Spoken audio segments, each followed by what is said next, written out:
Politics without the soap opera, with unfiltered constitutional conservative truth. The Conservative Review with Daniel Horowitz. And welcome back, fellow patriots, forgotten conservatives, and taxpayers, to the one and only independent conservative talk show. This is your host, Daniel Horowitz, here at the Conservative Review for a new and exciting week, December 16th, Monday.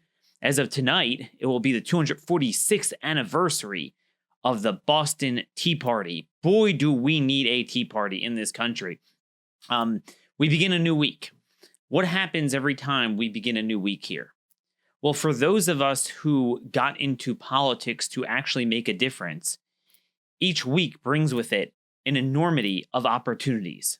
Each week that Donald Trump is president and controls all of the agencies and the departments, that brings with it a set of opportunities on an array of civilization-defining issues, our sovereignty, our security, our civil society, our free markets. And every day that Republicans control the Senate is an opportunity they could join with him as we come to this last week before Christmas, which often is full of Christmas presents for the left and full of lumps of coal for the rest of us law-abiding American taxpayers and citizens. We have the budget bill, where there's a huge opportunity here. And it intersects with so many issues we've been talking about the last number of days on refugees, on bringing in foreign visas, on arming our soldiers on bases, on jailbreak, on sanctuary cities, endless numbers of criminal aliens in this country. I want to put this all together and to demonstrate how we have so many opportunities to make that consummate difference on a week like this in the states, in the courts, in the executive branch, and then certainly with this budget bill. Let me just say before I start that the most important thing that the White House could do to make a difference, which is very achievable, very simple, is to simply say, I have a lot of issues with this final omnibus bill. It is funding all of the left-wing bureaucracies, increasing spending, but is not addressing immigration enforcement and security properly, and is not addressing sanctuary cities. I'm going to get to that today. We have an emergency with neo-Confederate states that are openly rebelling against the supremacy clause of the United States Constitution over an issue that everyone agrees the federal government controls, that is immigration. And therefore, you don't have to cause a government shutdown. Nobody has an appetite for that at this point. All you could do is say, I will sign a clean continuing resolution for 6 weeks. Bring it over Christmas, bring it over New Year's, and then start building the case. This should have been done already, but we haven't built the case because it's been all impeachment all the time. McConnell should summarily dismiss the charges, just hold a vote to dismiss instead of a whole trial, come back on January and work on sanctuary cities and several other issues that are 80-20 winning issues, and build the case for a massive budget fight the next deadline. But for now, the most achievable thing is to get the president to not support an omnibus bill, to at least just support a clean and continuing resolution. And that is something you guys could do to call the White House, look up their number, very easy to find, and demand no omnibus. The president promised twice before, I will never sign another one, and he's gone back on that twice. And when you're thinking today, when I look at everything going on, I honestly don't know how to find the time to cover everything. So I encourage you to look at my Twitter feed at @RMConservative. All the issues I won't have time to cover either at length on the show or through a more in-depth column. Look at my Twitter feed, because these are the amount of issues that matter to our civilization that the left continues to win by hook or by crook. Whether it's in the states, whether it's in the courts, whether it's Trump's own appointees promoting a left-wing agenda, while we're all distracted with impeachment. This week should be the crescendo of a year's worth of policy fights where we have a dug-in movement fighting for the policy outcomes and strategies and all these issues. Instead, we don't have a movement on a single issue. And boy, are there so many critical issues going on because they're all distracted with the crescendo of the impeachment vote, which is just meaningless. We need, indeed, we need another Boston Tea Party. Think about December 16th, 1773, 246 years ago, when a relatively small group of people had enough and they protested the concept of taxation without without representation. Now, the irony is the actual parliamentary act that they were protesting was actually a tax cut. It was a tax cut for the East India Corporation, but it was kind of like a crony capitalism that had a very specific agenda that was tied towards milking the colonists, even though they actually benefited from that specific thing. Ironically, it wasn't even about taxes. It was about self-governance, that we need to govern ourselves. Here we are, 246 years later, and we have something much more severe than taxation without representation. We have social transformation without representation. How our government is putting our citizenry last, our security last, our prerogatives last, bringing in endless foreign nationals from the Middle East, Chinese espionage, we're going to get to that. We have states that cannot self-govern even to deal with the street vagrancy and homelessness. We're going to get to that if we don't have time tomorrow. A Supreme Court siding with the Ninth Circuit, the conservative Supreme Court, siding with them, saying that the city of Boise and other cities can't move people along and cannot ban encampment because there's evidently a constitutional right in their view to have public encampment on our streets. States can't deal with election law. They can't deal with internal order, as Madison said, of public order laws, housing, education, agriculture, life, marriage. But when it comes to thwarting the federal sovereignty and harboring illegal aliens, suddenly they're so powerful and they're getting away with it. They're getting away with it. We need a Tea Party. But we're not having a Tea Party. Do you know why we're not having a Tea Party? Jesse Kelly, one of the few sharp minds on Twitter that's actually worth following, is a former Marine who ran for Senate in Arizona or House. Good guy. Take a look at this tweet he put out right before I recorded this show that kind of sets the table here. Republicans in power is the best thing for the Democrat agenda. The leftists still get what they want, just slower, and it doesn't scare the public. When Democrats take power, they move too fast and freak people out like an uncontrolled child with too much ice cream. And that's the perfect example. But I would argue it's worse than that. They're not doing it slowly. They're doing it quickly in the courts and the states, and again, a lot with Congress and the spending and the Trump administration. So that's that. You know, that is just the embodiment of what we're talking about here. So let's go through one by one all the things that we are distracted with, and the left is winning. So Pensacola happened a week ago, a little bit more than a week ago. It's as if it never happened. Could you imagine? I mean, you want to talk about an impeachable offense, foreign influence on our soil? Let's talk about foreign influence today. Foreign influence of our most sensitive military secrets, our universities and technical fields from the Chinese immigrants. Not all of them, but I mean the ones where the Chinese intelligence officials are getting their spies in. And then, of course, driver's licenses for illegal aliens in New York starting today, where they will have a seamless transition into voting in our own elections. So remember we said the president ran on two ironclad things. Number one, shutting off visas from the Middle East. Number two, arming our soldiers on our own naval bases, our own military bases. Here we are 3 years into the administration. Both of those things have not happened. And then we have Pensacola, where we bring in, or what becomes exposed as a program that people didn't know about, where we bring in hundreds of Saudis to train on our naval bases. And they wind up getting guns because gun control never works. Not for bad guys. But good guys on our own bases don't have guns to the point where sheriff's deputies had to shoot the guy on a federal military installation. And here we are, a week later.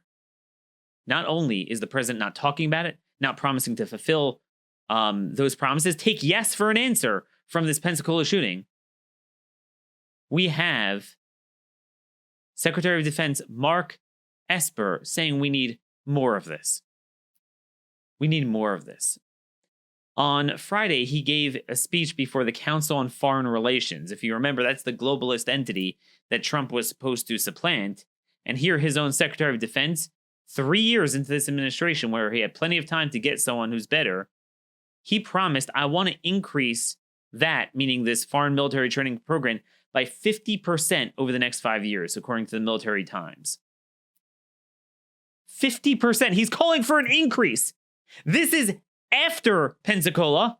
This is after last week the Washington Post published the Afghanistan papers showing the fraud and perfidy of the Afghan war in general and this training of this Afghani military, which they come to our soil in particular.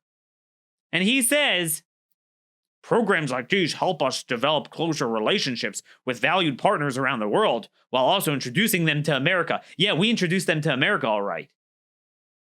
I have asked the department to find ways to increase PME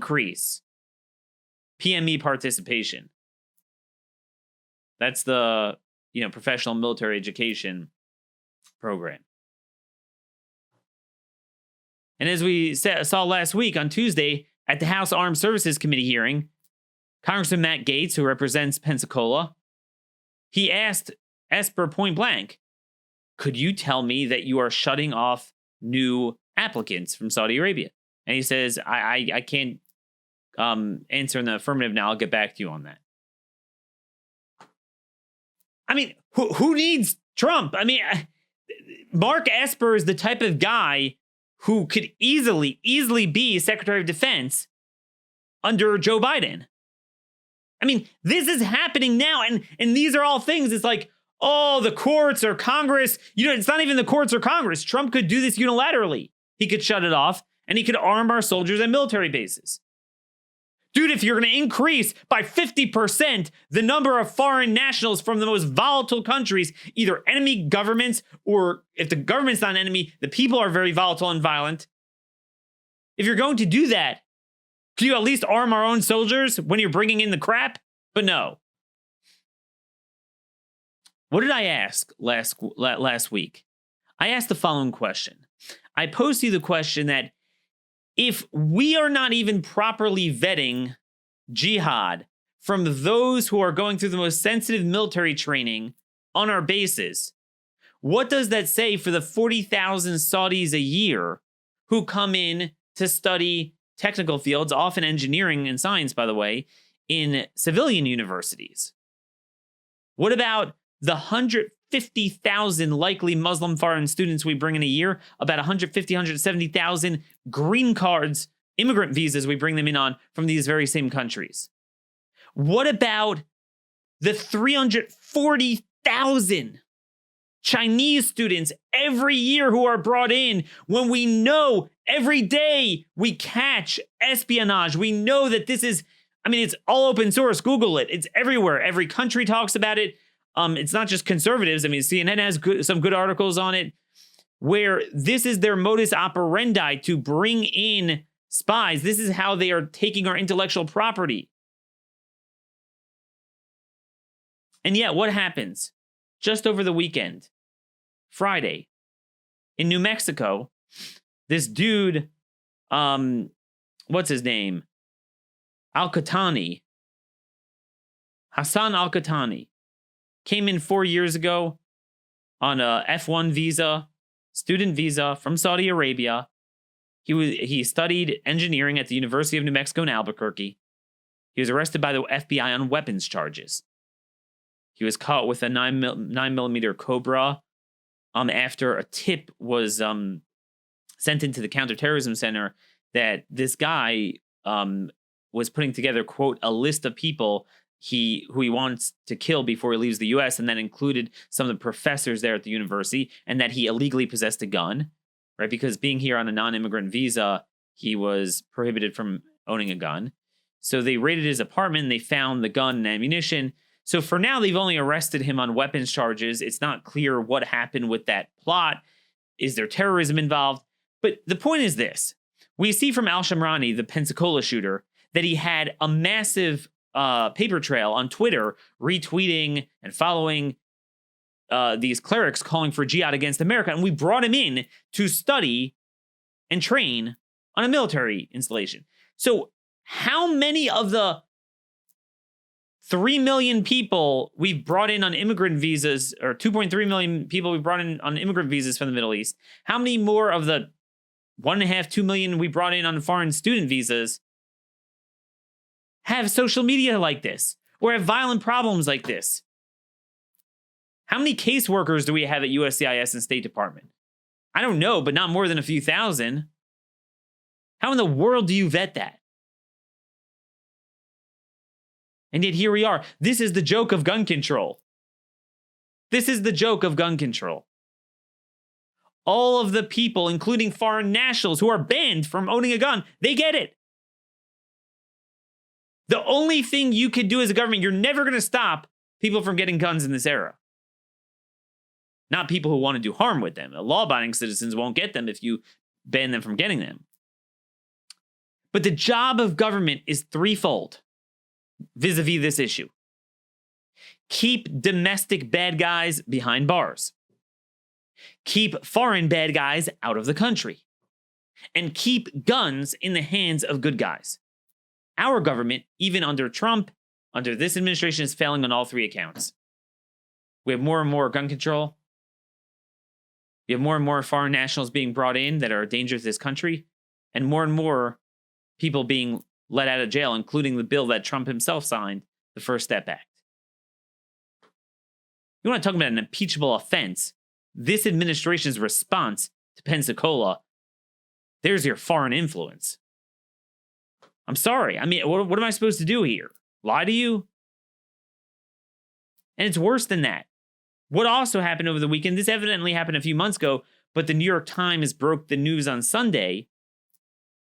2 Chinese diplomats were expelled from the country after they managed to breach a special operations military base in Norfolk, Virginia. That's where SEAL Team 6, among other sensitive counter-intel units, are. And they believe at least one of them was an intelligence officer for China. So even the diplomats, we couldn't vet properly. Could you imagine just these no-name, Huang, whatever? I mean, and I'm not making fun out of Chinese. I'm just saying it's so foreign to our caseworkers. They're going to have a very difficult time vetting out the who and what, the names, the backgrounds, especially when the Chinese are actively trying to finagle their way in, and they're going to be smart about who they bring in. $340,000 a year. $340,000 a year. Think about everything going on. Put it all together. That's what we like to do in this show. We put it all together. Because too many people get caught up with the tweet of the day and the news of the day, and they're fighting a micro battle at the time. They think we're winning. They don't look at broad trends. Broad trends that are taking place in this country all over the place. And that is essentially 3.3 million at a minimum criminal aliens remain in this country. Even ones that ICE already targeted for removal still remain at large, unsupervised, undetained in our cities. They're now getting all sorts of benefits from all the blue states. Do you understand the national security implications of that? The criminal, the MS-13, the transnational gangs, cartels, and then there is an element of foreign nationals that are also Islamic or Chinese, not just Hispanic, and that brings a whole nother set of problems with it. Then we're opening the jail doors of domestic criminals. Then we're bringing in hundreds of thousands every year on immigrant and non-immigrant visas from the Middle East. And then we're bringing in hundreds of thousands every year, about 80,000 green cards and 340,000 student visas from China, where the people certainly aren't all bad. I don't have anything against them, but the government is at war with us. You know, the Senate Homeland Security Subcommittee, headed by Ohio Senator Rob Portman, they put out a report last month that found that foreign-born researchers working for U.S. agencies were secretly on China's payroll, signing side agreements to send sensitive research to that country as part of a recruitment operation called the Thousand Talents Plan. 10,000 Chinese nationals in 2018 conducted research in the Department of Energy's national labs. And one even had colleagues write him letters of recommendation to the Communist Party-run recruitment program. Agencies like the NIH do not even track attempted foreign influence. The Department of State denies only 5% of suspicious visas, and the FBI shut down a key program. These are just some headlines. The Daily Caller lays it out. A couple others wrote about it. I've been meaning to write about this, but I haven't had time. This report is insane. It's a bipartisan report. There's still a couple of good things that Congress does once in a while, at least, research-wise, and this is one of them. How do we go on like this? I mean, it's not like, oh, Daniel, it's far-flung, maybe one time. No, I mean, we see the indictments in federal court every week. 10,000 Chinese nationals are conducting research just in the Department of Energy's national labs. Then you have the NIH, you have all sorts of other things. And look, there's a lot of very smart Chinese, and some of them are great patriots and have done good work. But we have no way of vetting them, and we know that a certain amount are intelligence officers recruited. And as I've noted before, even ones that aren't, but you could have a really good Chinese dude. Let's say this guy's name is John Chang. He hates the Chinese communists. He's like, I'm done with this. I'm moving to America. I love America. And he comes here. But guess what? Comes, studies a very technical field, gets involved in a profession where he'll maybe work for a government, work for a defense contractor. And the Chinese are tracking him. They're very well aware of it. And they give him a call and say, hey, Mr. Chang, I'm glad you're enjoying your stay in America, but you still have family left in China, right? We know where they live. So in that vein, here's what you're going to be doing for us. That has happened before. And friends, this is why we have never taken in immigrants from countries where we had hostile relations with historically, because that was always going to be the easiest conduit for them to supplant you. Talk about foreign influence. I mean, that's it. Not that they'll all be like that, and some of them will be very patriotic and, will switch sides, but inevitably you're going to have problems with some or a lot of them. That's certainly the case with the Islamists that have this religious fervor. It's not just a national loyalty. It's just the jihadist proclivities. That's really a problem. But even from China, where they're, often, I would say the majority, it's not, they're not religious. They come here and they're done with China. They're, and they're good. For the most part, Chinese are very productive. Chinese immigrants are good people. But folks, we have a hell of a lot of immigration from there. 80,000 a year immigrant visas, 340,000 a year foreign students. I mean, if just 1% have, are a threat of espionage and stealing intellectual property, you can't recover from that. But this is where we are. No progress. We're sliding backwards. Even under the Trump administration, nothing is being done. But what's the military focused on? None of this. Esper. He wants more visas. This is from the Washington Times. Marine Corps eyes gender integrated basic training. Oh, that's what, this is their priority. I mean, this is how broken these people are. The push to eliminate all gender segregation at Marine Corps camps has more momentum than ever, but analysts and military insiders say there remain major real-world physical roadblocks to co-ed basic training. Yeah, no kidding. I'm at a loss of words. Anyway, let's move on. What else are they focused on?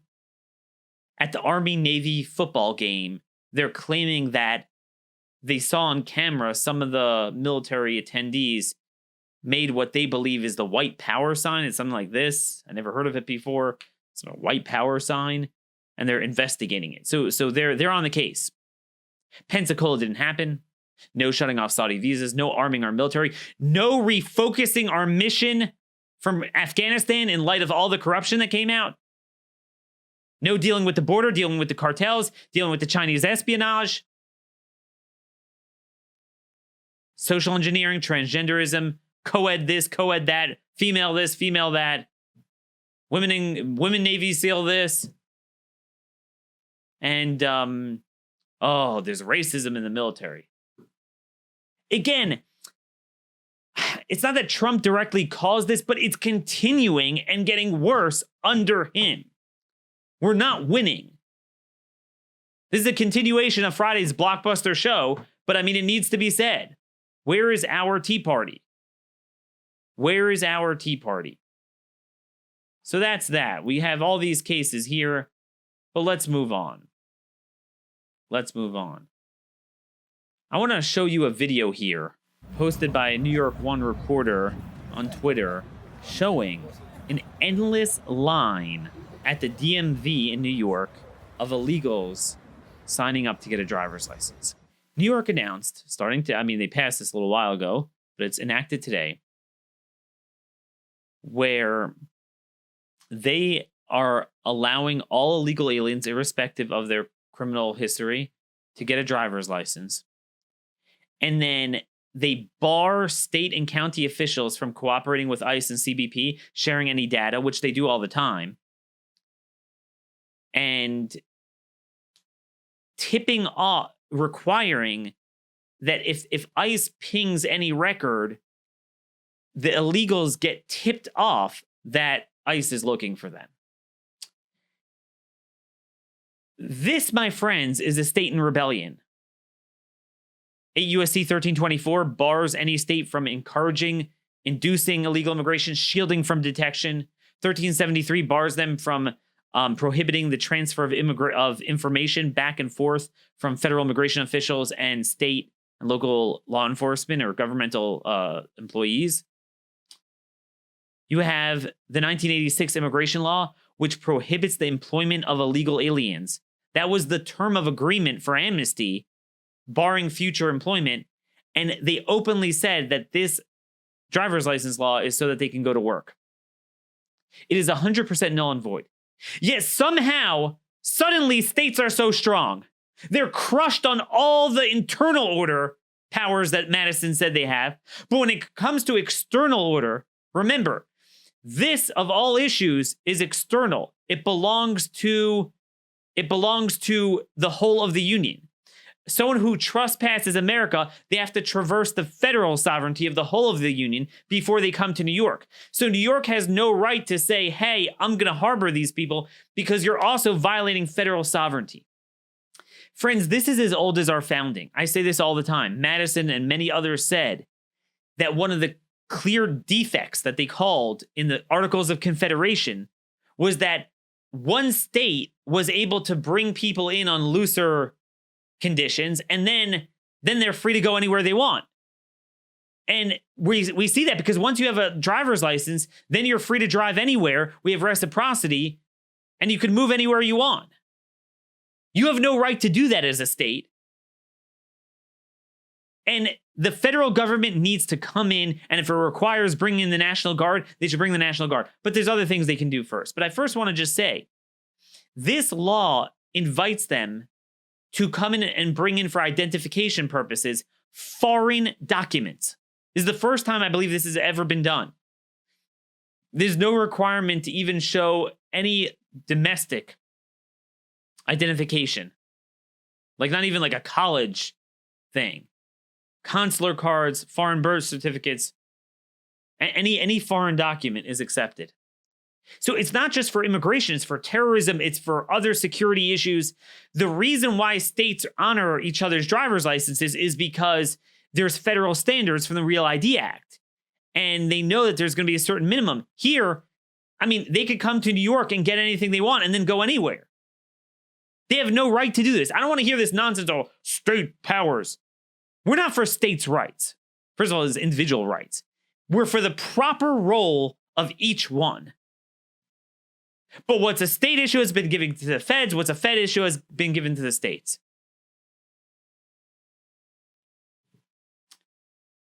Madison said in, this is Federalist 42, he explained the very improper power would still be retained by each state. He was talking about under the Articles of Confederation, if we wouldn't have the feds have it, of naturalizing aliens in every other state, and one state residence for a short-term state be preposterously rendered paramount to the law of another within the jurisdiction of the other. That was the problem.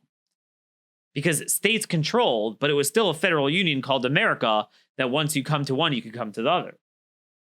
We owe it to mere casualty that very serious embarrassments on the subject have been hitherto escaped. But the laws of several states, certain descriptions of aliens who had rendered themselves obnoxious were laid under interdicts inconsistent not only with the rights of citizenship, but with the privileges of residence. What would have been the consequence if such persons, by residence or otherwise, had acquired the character of citizens under the laws of another state and then asserted their rights as such, both to residence and citizenship within the state prescribing them? And that's why he said this Constitution is going to solve that. Here we are, 230 years later. Suddenly, states could rule us. And friends, that is another form of social transformation without representation. Don't give me the states' rights, because states don't have power over this.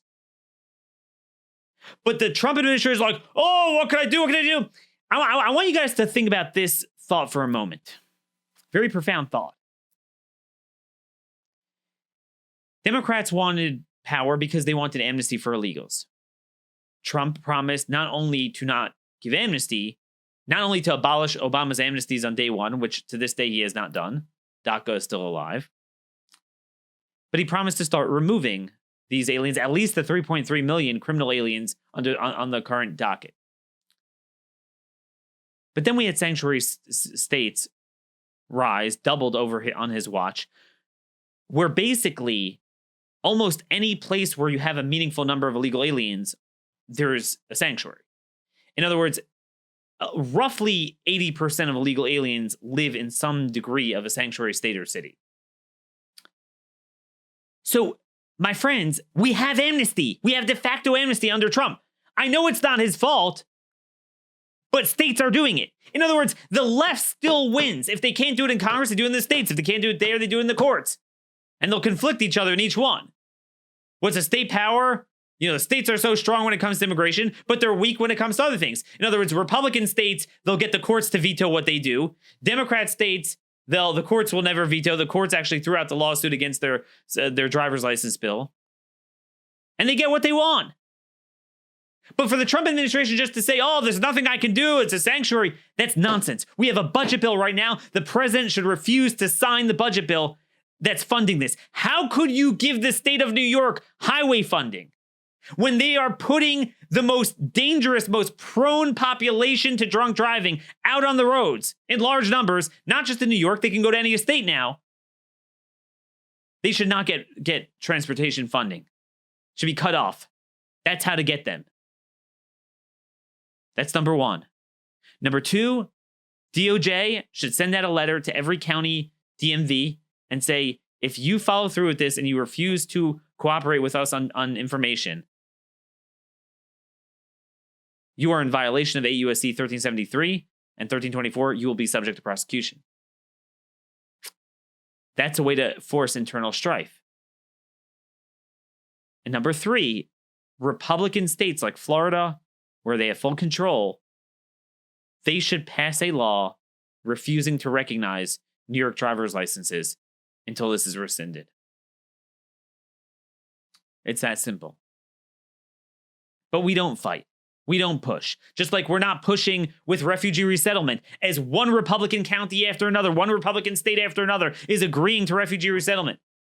Bill Lee, that schmuck Republican from Tennessee, who said we can't open the jail doors quickly enough, is flirting with refugee resettlement now. The show continues. The Democrats march on, even with Trump in control. And what's worse is that, as Jesse Kelly said, because he is president, we're all like numb and we're all like, oh, we're in control. We just have to prevent the Democrats from beating him in November. Well, they're beating us every day. Mark Esper, the defense secretary, is implementing Obama's agenda at the Defense Department. Pompeo is continuing the garbage at state. Chad Wolf, H-1B visa lobbyist, is the head of DHS. Gun-free zones on our bases continues.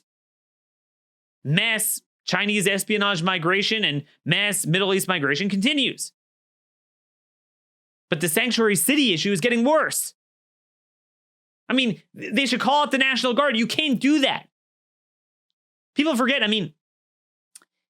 Article 1, Section 9, the first clause of the Constitution says that the Congress cannot have the power to prohibit migration until after 1808.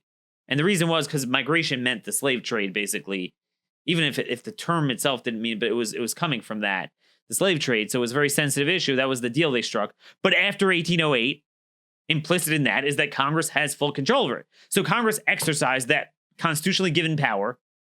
Meaning, you can't tell me, oh, Daniel, you're right.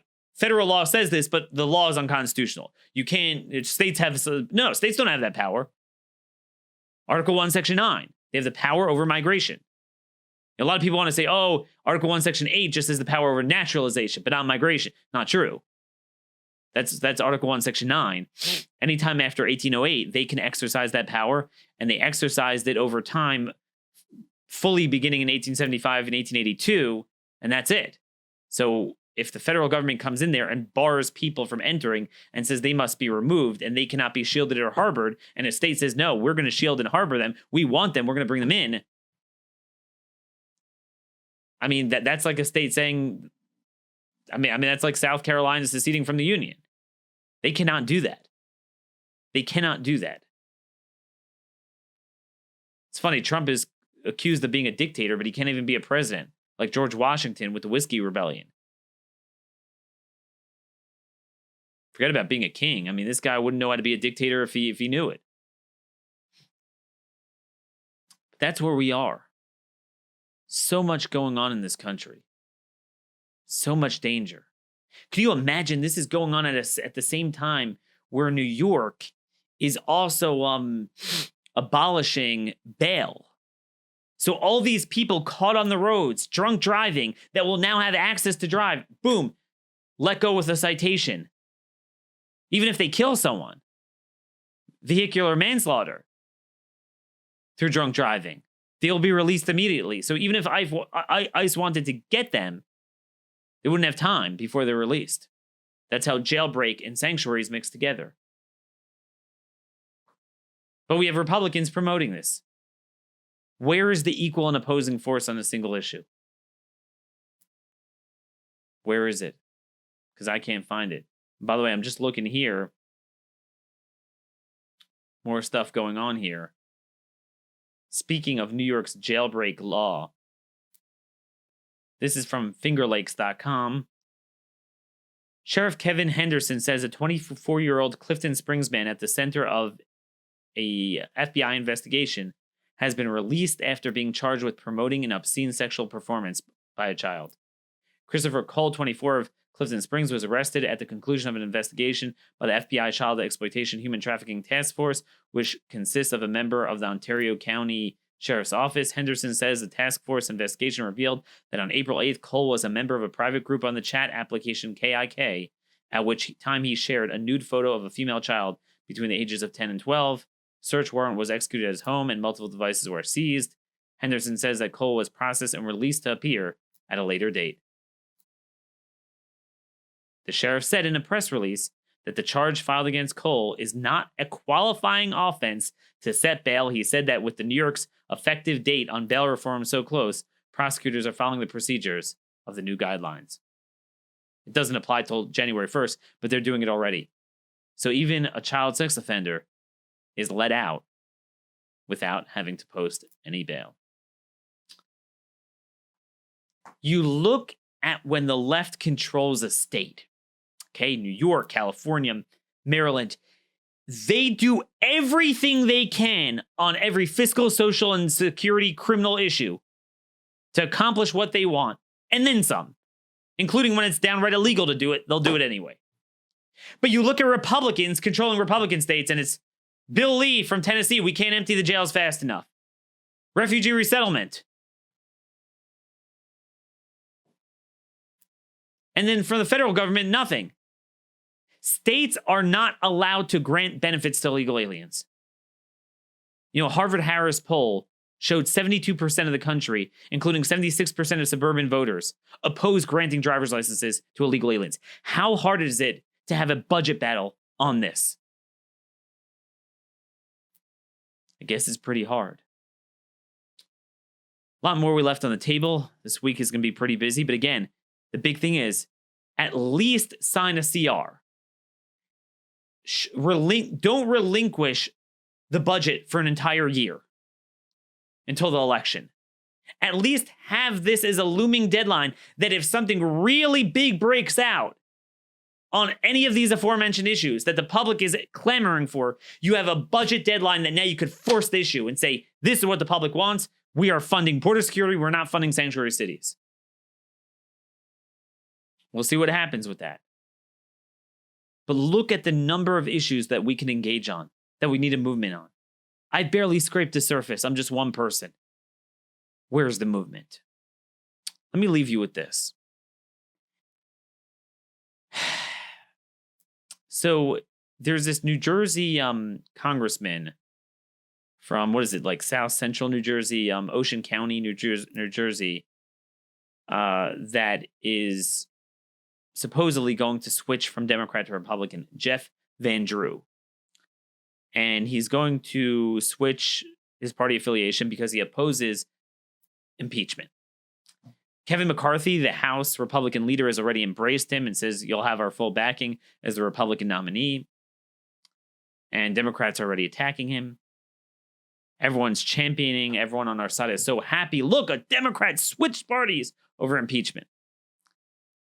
One of our New Jersey listeners, Vince, sent me this note, and it's so true. Look, I am all for converts to our cause. I am all for even a pragmatic acceptance of a half-baked Republican switcheroo in a deep blue district that we wouldn't be able to carry otherwise. But this is a red district, a light red district, but it's a red district. Trump carried it. We just narrowly lost that seat to Democrats. Democrats would have a hard time defending it with Trump on the ballot. That part of New Jersey has become more red as others have become more blue, thanks to immigration and other things. But the traditional kind of Catholic immigrants from the Great Wave, especially Italians that populate those parts of New Jersey, have moved more and more to the right as the Democrats become so extreme. So you would think we'd have an opportunity to get someone with a modicum of conservatism. But instead, Republicans are like, oh, yeah, let me accept it right away. This guy has an 8% Liberty score.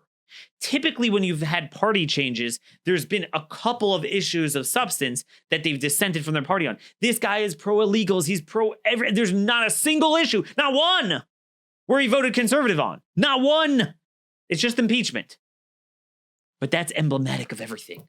Because impeachment is all that matters. And it's not even impeachment. It's the given soap opera at any given time. Now it's impeachment. Before it was Mueller. It will be the next thing. But never on the issues. We'll embrace a rhino, a Democrat who's a leftist on everything, as long as he's good on the soap opera issue. That's emblematic of the times we live in. That while the soap opera goes on, the left keeps winning civilization issues, except it's the worst mix of all because Republicans officially are in charge, so no one's activated. No one's, just the opposite. The left is very activated because officially we're in charge. Meaning, imagine having possession of the ball. So you're the quarterback, you have possession of the ball. So because you have possession, you're going to elicit an enormous blitz. They're going to blitz you. They're going to rush you. They're going to try to sack you, intercept the ball, force a fumble. And you just sit there like you don't make any plays, or worse, you hold the ball out. It's the worst of all worlds because they're going to come after you with the degree of intensity as if you're trying to make good plays and move the ball forward for your team, except you're not. That, my friends, is the predicament you and I are in right now with this worst mix of Republicans being in charge, but the left's finding ways in the courts and everywhere to keep winning. And again, I didn't have time to get to this. We'll talk about this more tomorrow. But the Supreme Court just denied the appeal of the city of Boise, Idaho, to overturn an insane Ninth Circuit ruling saying there's an Eighth Amendment cruel and unusual punishment right for people to camp out on city streets. That is devastatingly consequential. That is a massive, massive novel right to create. And the Supreme Court allows it to stand. Often you can't read too much in the Supreme Court not taking up an appeal, but that's a very big deal to not stay that or take up the case, which tells you that there are at least 2 of the 5 GOP appointees that are a problem on this. I'll tell you it's Roberts, and I'll tell you it's probably one of the 2 of Kavanaugh or Gorsuch, if not more. There's your conservative Supreme Court. Again, as we said on Friday, we have our talking point. Gorsuch, Kavanaugh, Supreme Court. And then the left continues to win. Not just like, okay, the conservative Supreme Court won't overturn old 50-year long-standing BS rights the courts created. No. They won't stop the lower courts from creating new insane constitutional rights. We have the talking point. They have the policy victories. How much longer are you and I going to let this go on? I don't know. But I'm going to continue exposing it because I just have no patience for this anymore. This is a show the likes of which you will not hear elsewhere. This is information you will not hear elsewhere. This is a perspective you will not hear elsewhere. It's not even conservative. It's just straight up pro-American. I get a lot of emails from people that say they're not Republicans or conservatives. I'm not a Republican. I'm an independent conservative. But they say it makes sense to me. If we only had a movement that cared. The week is still young. This is going to be a long week. There's a lot going on. We're watching legislatively, other stuff, tax bills, healthcare, lots of stuff that's going to get shoved in. Remember, the left is focused, while the phony Republicans are not focused at all. Till tomorrow, God bless you all, and thanks for listening.